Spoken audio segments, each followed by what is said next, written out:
Hi friends, அஸ்ஸலாமு அலைக்கும். நான் உங்கள் ஆர்எஸ் பேசுகிறேன். எல்லோரும் எப்படி இருக்கீங்க? இன்றைக்கி நம்ம என்ன வீடியோ பார்க்க போகிறோம்னா, குண்டு மணிக்கு தங்கம் கூட இல்லை, நான் என்னால் சேவிங்ஸே பண்ண முடியலை அப்படிங்கிறவங்களுக்காண்டி தான் இந்த வீடியோ ஃப்ரெண்ட்ஸ். இந்த வீடியோ ஃபுல்லாக பாருங்கள், ஸ்கிப் பண்ணாமல். அப்போ தான் நான் என்ன சொல்ல வரேன்னு புரியும். வீடியோ பிடிச்சிருந்தா லைக் பண்ணுங்கள், ஷேர் பண்ணுங்கள். உங்கள் ஃப்ரெண்ட்ஸுக்கெலாம் ரிலேட்டிவ்க்கெலாம் ஷேர் பண்ணுங்கள். சப்ஸ்கிரைப் பண்ணி சப்போர்ட் பண்ணுங்கள் ஃப்ரெண்ட்ஸ். உங்களோட சப்போர்ட் எனக்கு ரொம்ப ரொம்ப முக்கியம் ஃப்ரெண்ட்ஸ். ஓகே, வாங்க வீடியோக்குள்ளே போகலாம். இப்போ குண்டுமணி தங்கம் கூட இல்லை அப்படின்னு சொல்கிறது எதனால? ஏன்? நம்ம டெய்லி அன்றாட செலவுகளை செஞ்சுக்கிட்டு தான் இருக்கோம். நம்ம ஒவ்வொரு நாளும் ஓடிக்கிட்டு தான் இருக்குது. அப்போ நம்மளால் எது சேவ் பண்ண முடியலை. அதனால தான் நம்மளால் தங்கம் வாங்கலை. நம்ம அதுக்கான முயற்சியை நம்ம எடுக்கலைன்னு நினைக்கிறோம். ஃபஸ்ட்டு நமக்கு எந்த ஒரு இதாக இருந்தாலும் நமக்கு டார்கெட் இருக்கணும் ஃப்ரெண்ட்ஸ். டார்கெட் இருக்கணும். எய்மு, கோலு, அச்சீவ்மெண்ட்ஸ் இதுதான். நம்ம எந்த எந்த விஷயத்துக்காக நம்ம சேவ் பண்ண போகிறோம், நம்ம என்ன வேணும், நம்மளுடைய தேவைகள் என்ன, நம்ம அடுத்த இலக்கு என்ன அப்படின்னு நம்மளே முடிவு பண்ணி நமக்கான தேவைகள் என்ன அப்படின்னு சொல்லி நம்ம முடிவு பண்ணிக்கணும். அதுக்கப்புறம் தான் நம்ம அதை எப்படி நம்ம கொண்டு போகலாம், நம்ம ட்ரீம், நம்ம கனவை நம்ம எப்படி நிறைவேற்றணும், அதுக்கான மூலதனம் என்ன அப்படின்னு சொல்லி நம்ம பார்க்கணும்.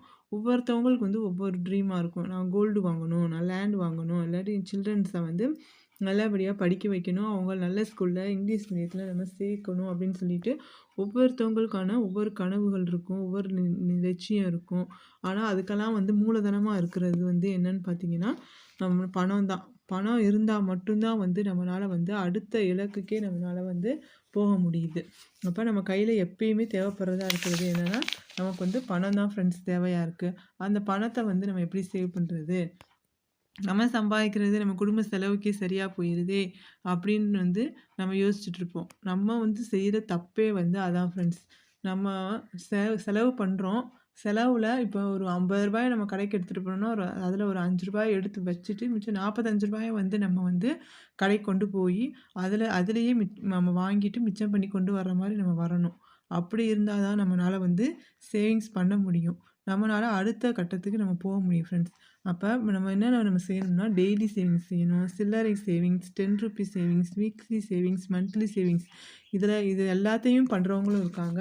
இதில் நம்மளால் முடியலை அப்படிங்கும்போது, இதில் ஏதோ ஒன்று நம்மளால் முடிஞ்சதை நம்ம செய்கிற மாதிரியும் இருக்கணும் ஃப்ரெண்ட்ஸ். அப்போ தான் நம்ம அடுத்த இலக்குக்கு நம்மளால் நம்ம போக முடியும். நம்ம ஒரு தங்கமே இல்லை, ஒரு 100 கிராம்லலாம், இப்போ 100 மில்லிகிராம்லலாம் இப்போ கோல்ட் காயின் எல்லாத்துக்கும் கிடைக்கிது. அது 100 மில்லிகிராம்ங்கிறப்ப நம்ம வாங்கணும்னா கிட்டத்தட்ட ஒரு ரூ. 700க்குள்ள ரூ. 800 ஆகும். ஏன்னா ஜிஎஸ்டி எல்லாம் பே பண்ணி நம்ம வாங்கும்போது ரூ. 800 தேவைப்படும். அந்த ரூ. 800 நம்ம எப்படி சேவ் பண்ணணும் அப்படின்னா, நம்ம டெய்லி ஒரு ரூ. 5 எடுத்து வச்சு பாருங்கள். அதுவே ஒரு மாதத்துக்கு நமக்கு ரூ. 150 ஆகும். அதே 1 இயர்னா நமக்கு ரூ. 1800 வந்துடும் ஃப்ரெண்ட்ஸ். நம்ம எவ்வளோ நம்மளால் வாங்க முடியல, 100 மில்லிகிராம் கூட வாங்க முடியல நம்ம நினச்சிட்டு இருந்தோம். ஆனால் இதே அந்த ரூ. 5 நம்ம சேவ் பண்ணோம்னா, நம்ம 200 மில்லிகிராம் நம்ம ஒரு வருஷத்தில் வாங்குற மாதிரி ஆகும் ஃப்ரெண்ட்ஸ். நம்ம நம்ம எவ்வளோக்கு எவ்வளோ நம்ம செலவுகளை குறைச்சிட்டு நம்ம சேவ் பண்ணுறோமோ, அந்த அளவுக்கு நம்மளால் பணம் சேவ் பண்ண முடியும்.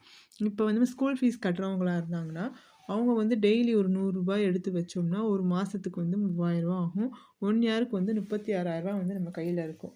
நம்மளோட தேவை என்ன? School fees. நம்ம பிள்ளைகளை நம்ம நல்லா படிக்க வைக்கணும்னா நம்ம இது செய்யலாம். இல்லை நம்ம பிள்ளைகளுக்கு பொருள் சேர்க்கணுன்னா கூட நம்ம கோல்டில் இன்வெஸ்ட் பண்ணிக்கலாம். இந்த மாதிரி தான் ஃப்ரெண்ட்ஸ் நமக்கு எது தேவை, நம்மளோட லட்சியம் என்ன, நம்ம அடுத்து நம்ம எந்த லெவலுக்கு போகணும் அப்படின்னு நம்ம தான் முடிவு பண்ணணும்.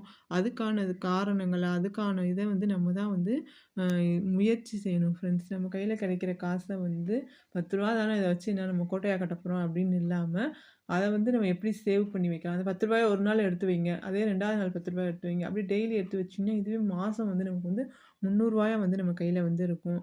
இதே ஒரு வருஷம் ஆயிடுச்சுன்னா ₹1000 ஒரு 3 மாதத்துக்கு ₹1000 ஆயிரும் ஃப்ரெண்ட்ஸ். ₹300ங்கிறது 3 மாதத்துல ₹900 வரும்.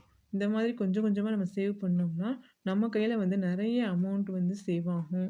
இல்லத்தரசிகளாக இருக்க நம்ம எவ்வளோ செலவுகளை குறைச்சி எவ்வளோ சேவ் பண்ணுறோமோ, அது நமக்கும் நல்லது, நம்ம குடும்பத்துக்கும் நல்லது ஃப்ரெண்ட்ஸ். தங்கமே இல்லைங்கிறவங்க ஃபஸ்ட்டு நீங்கள் ஒரு 100 மில்லிகிராம் வாங்கி பாருங்கள். ஆட்டோமேட்டிக்காக அடுத்த நம்ம இன்னும் அதிகமாக வாங்கணும்னு சொல்லி நமக்கே தெரியாமல் நம்ம இவ்வளோ வாங்கிட்டோமாங்கிற அளவுக்கு நம்ம சேவ் பண்ணுவோம் ஃப்ரெண்ட்ஸ். இப்படி சேவ் பண்ணி பாருங்கள். நெறைய பெனிஃபிட் இருக்கும். இந்த வீடியோ வந்து உங்களுக்கு யூஸ்ஃபுல்லா இருக்கும்னு நெனைக்கிறேன் ஃப்ரெண்ட்ஸ். அப்படி யூஸ்ஃபுல்லா இருந்தா சப்ஸ்கிரைப் பண்ணி சப்போர்ட் பண்ணுங்க. Okay bye.